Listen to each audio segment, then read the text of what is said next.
2, 1, 2, 3, 4.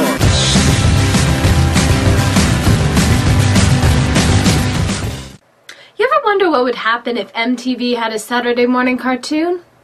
Well, don't, because those who did got Gem.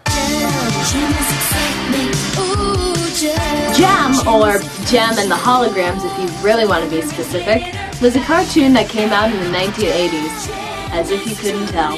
I mean, honestly, this cartoon is like the embodiment of every bad 80s fashion trend ever. So you might be wondering, who unleashed this monstrosity upon morning television? Well, I'll tell you, good people, it was the Hasbro Corporation. That's right, this whole show was just a vehicle for selling toys. And sell them they did. They were trying to gain off of the success of Transformers and G.I. Joe by making a show for girls. That would be the logical thing, but no, at first the show was supposed to be for boys and girls. This is insane. I mean, come on, this show is brightly colored, it's about a girl band. I mean, what guys are you trying to get with this? Okay, look. Granted, there will be a couple of little boys who go along with this, but really, they're not going to be your prime audience. I mean, they're the same type of boys that's like dressing up in mommy's dress and playing with Barbies. You're not going to convert any of the truck, G.I. Joe, hardcore action figure guys to watch the show. So anyways, who could they get to write such a great story about Gem and the Holograms? Who could dream up plot possibilities and interesting things week after week? Well, they got an advertising company, so clearly they didn't have any of the above. Yes, that's right, this whole show was from an advertising corporation. Although I have to admit, it is written by the same person who did write G.I. Joe, so, I mean, it can't be that bad, right? Well, without further ado, let's take a look at the plot. The plot of Gem and the Holograms, well, you see, it's kind of weird because it's really not a plot. I mean, it has stuff, but... Alright, okay, let me just start from the beginning and see if I can figure out this plot. So it begins with Jerrica Benton, whose father has just died, leaving her orphaned. Well, I mean, we think she's orphaned. I guess she could be just lost her father, you know? They never really do talk about their mothers. It's like every single Disney cartoon. We don't know if she's orphaned or if her father just died. I mean, all these questions surrounding the show are just... Okay, you know what? For the purposes of this video, we're just gonna say that her mother was shot by hunters. There! Your mother can't be with you anymore.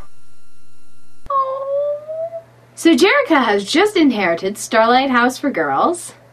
It does sound like a strip club. And half a share in Starlight Record Companies. This being Los Angeles, it seems like everyone has half a stake in a record company.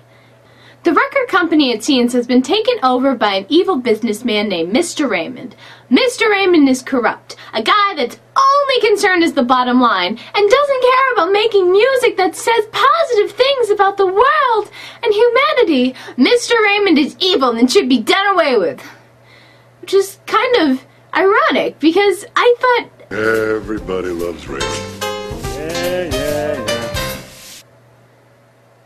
Who knows? Anyways, Mr. Raymond wants a RuPaul reject band called the Misfits to succeed. Jerrica doesn't like the Misfits because the Misfits are bad, mean, rude, and of course, don't embody any of the characteristics of 80s rock. I mean, come on!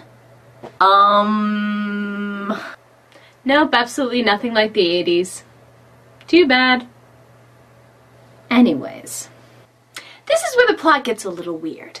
See, not only was Jerrica's father the lead of a record company, a humanitarian that owned his own foster home, but somehow, secretly and unbeknownst to all his friends, he was one of the leading scientists in the field of holograms. That's right. Apparently, he made technology that surpassed modern-day standards, and he made an artificially intelligent computer that can do just about anything. But what does he want to do with these amazing inventions? He wants to give them to his daughter so she can have a rock band. I mean, come on, at least use it for world domination or something. Give us something to look forward to in this cartoon. Maybe he comes back from the dead. Maybe he didn't die at all. The possibilities are endless! But no, he uses it to promote his daughter as a singing sensation. There's enough gear here to start a dozen rock groups.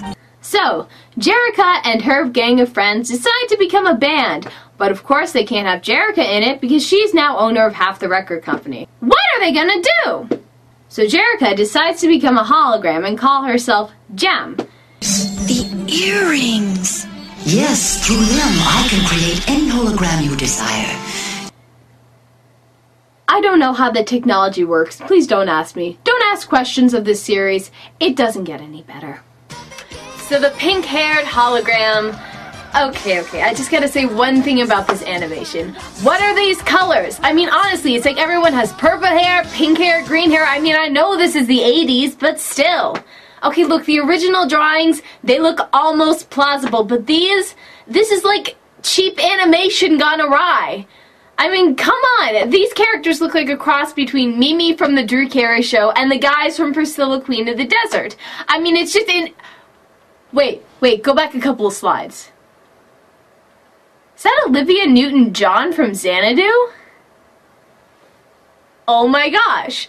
I think Gem is Olivia Newton-John in disguise. I mean, come on. I mean, well, she kind of does sound like Olivia, just a little. And it's kind of funny because this whole cartoon sort of looks like Xanadu, and it was only a couple years away.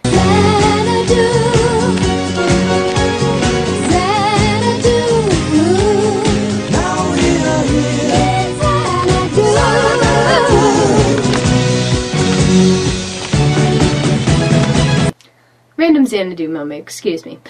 Anyways, thrown into this whole inescapable mix is Rio.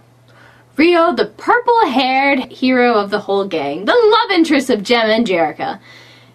But that's kind of the problem. You see, you're not really sure whether Rio loves Gem or Jerrica. I mean, he seems to be going out with Jerrica, but at the same time, he seems to have feelings for Gem.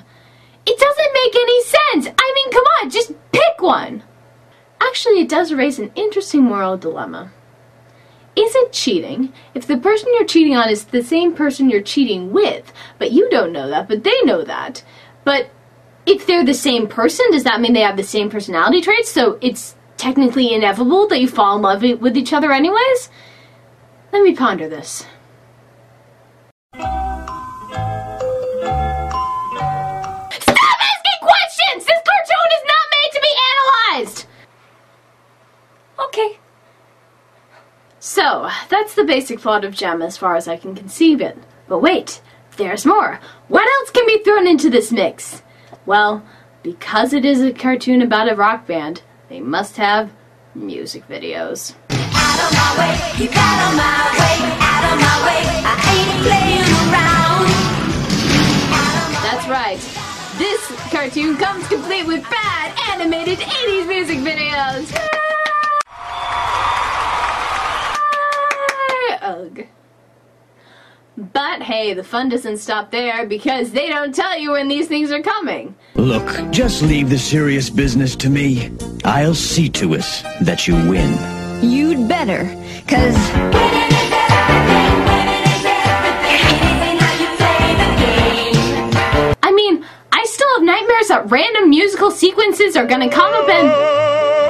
Oklahoma, where the wind comes sweeping down the plain, and the waving wheat can sure smell sweet when the wind comes right behind the rain. More Rogers and More Rogers and Hart. Oklahoma, every night my honey lamb and I sit alone and talk and watch in Oklahoma, a hawk making lazy no one can hear you circles in the scream. sky.